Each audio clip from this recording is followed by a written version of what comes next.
अपने ऑफिस का काम बेमन से निपटाता रहा। कुछ देर के बाद लंच हो गया था। अभिनव उठा और सीधे कैंटीन की तरफ बढ़ने लगा। वहां अभिनव के अलावा और भी बहुत सारे लोग लंच करने के लिए आए थे। जैसे ही वहां बैठे लोगों की नजर अभिनव पर पड़ी तो उनके हाथ का निवाला हाथ में ही रह गया। वो सब बस अभिनव को देख रहे थे। अभिनव ने उनमें से एक को भी पलट कर नहीं देखा और अपना लंच लेने के लिए काउंटर पर चला गया। यही है वो आदमी जो आज भी काम पर लेट आया था। और तुम्हें पता है, ये ऑफिस में असिस्टेंट की नौकरी करता है। ये तो जेनी ने इस बारे में अकरम सर को कुछ नहीं बताया, वरना इस आदमी की जॉब चली जाती। अभिनव ने उसे फिर से कोई जवाब नहीं दिया। वो मन ही मन हंस रहा था। उसने बस अपना खाना लिया और टेबल पर जाकर बैठ गया। वो किसी से बात नहीं करना चाहता था, लेकिन एक आदमी जो उससे थोड़ी दूरी पर बैठा था, उसने कहा, मुझे तो विश्वास नहीं हो रहा यार कि जेनी ने ऐसा कुछ नहीं किया। जब मैं 2 मिनट लेट हुआ था तो जेनी ने मुझे सीधा फायर करने की धमकी दी थी, लेकिन ये आदमी पूरे 2 घंटे लेट आया और जेनी ने इसे कुछ नहीं कहा। हो सकता है कि इसके मैनेजर को इस बारे में अभी तक कुछ पता नहीं चला है, लेकिन ये बात मैनेजर से ज्यादा टाइम तक छुपी नहीं रहने वाली है। आज नहीं तो कल वो इस लड़के के खिलाफ एक्शन जरूर लेगा, एक दूसरे लड़के ने कहा। तभी अभिनव से एक लड़की ने पूछा, तुम यहाँ पर ऑफिस असिस्टेंट का काम करते हो? अभिनव इस आवाज को सुनते ही पहचान गया था कि ये किसकी आवाज है। ये उसके कॉलेज की साथी कामिनी की आवाज थी। कामिनी भी यही नौकरी करती थी।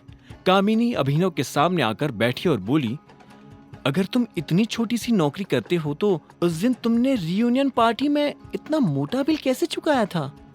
अभिनव ने उसकी बात के जवाब में कहा, अगर तुम भी अपने अगले वर्ल्ड टूर के लिए जाने वाली थी तो फिर यहां नौकरी क्यों कर रही हो? अभिनव के मुंह से ये बात सुन कामिनी एक पल के लिए जम गई थी। उसका मुंह सूखने लगा था। जब उससे अभिनव को देने के लिए कोई जवाब नहीं सूझा तो उसने कहा, फिर भी मैं कम से कम तुमसे तो बेटर पोजीशन पर ही हूं। यह सुनकर अभिनव को हंसी आ गई। उसने खीरे का एक टुकड़ा उठाया और चबाते हुए बोला, तो इसका मतलब तुम इस दिन झूठ बोल रही थी? तुम क्या मुझे ताना मारने का मौका ढूंढ रहे थे? एक बात बताओ, यहाँ बैठे सब लोग तुम्हारे बारे में बात करना पसंद करते हैं, लेकिन तुमसे कोई बात करना पसंद नहीं करता। कम से कम मैं तुम्हारे साथ बैठकर खाना तो खा रही हूँ, फिर भी तुम मुझसे इस तरह से बात कर रहे हो। अभिनव ने उसकी इस बात का कोई जवाब नहीं दिया। वो कामिनी को इग्नोर कर चुपचाप अपना खाना खा रहा था। ये देख कामिनी झल्लाई और गुस्से में बोली, ये एटीट्यूड तुम्हें बहुत भारी पड़ेगा अभिनव, बहुत भारी पड़ेगा। इसके बाद कामिनी ने अपनी थाली उठाई और खाना खाने के लिए दूसरी जगह जाकर बैठ गई।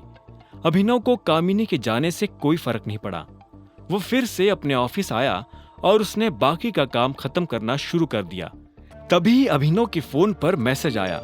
ये मैसेज अलायना का था। उसने अभिनव को लेकर आने वाली गाड़ी की डिटेल्स भेजी थी, जो ऑफिस के गेट पर अभिनव का इंतजार कर रही थी। जैसे ही अभिनव लिफ्ट से निकलकर ऑफिस के दरवाजे से बाहर आया तो उसने देखा कि दरवाजे पर एक महंगी सी गाड़ी खड़ी थी। गाड़ी का ड्राइवर गाड़ी के बाहर खड़ा था। अभिनव को आते देख उसने तुरंत गाड़ी का दरवाजा खोला और अभिनव से कहा, अभिनव सर चले। पीछे से आ रही कामिनी ने जब यह सब देखा तो उसके होश उड़ गए। एक ड्राइवर इतनी महंगी सी गाड़ी का दरवाजा खोलकर खड़ा था, वो भी अभिनव के लिए। ये बात कामिनी को हजम नहीं हो रही थी। उसे अभिनव पर शक होने लगा था। इधर अभिनव गाड़ी में बैठ गया।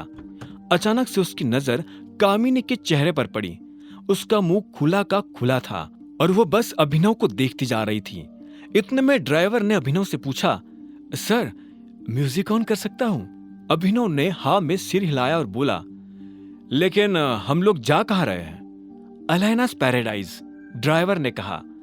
यह नाम सुनते ही अभिनव के चेहरे पर मुस्कान आ गई। उधर कामिनी ने जब अभिनव को उस गाड़ी में जाता देखा तो उसका ब्लड प्रेशर बढ़ गया था। अब आगे क्या होने वाला था? आगे की कहानी जानने के लिए देखें अगला एपिसोड सिर्फ पॉकेट एफएम के यूट्यूब चैनल पर।